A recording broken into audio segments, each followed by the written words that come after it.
coming to this chapter or this video. In this video, we are going to just end our OS modules. We have actually done a lot when using OS modules in Python programming. There are also a whole lot of other things. This is where we started to get the current working directories. From there, we're able to list files or list directories. From there, we're able to do a whole lot of other things, creating, modifying, changing, walking through paths and bringing out the root directories. And the video before this, we're able to open files. So we're able to open executable applications or application using OS module. There are a whole lot of other things OS module can be used, but this series is becoming too much long, it's becoming so long, so I think it should end it to this particular point. Everything that we need for us to do our future automations, this should be more than enough for us to achieve this.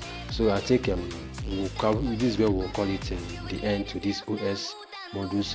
If you really enjoyed it, following me to this particular point, I really appreciate you for following me through this particular point.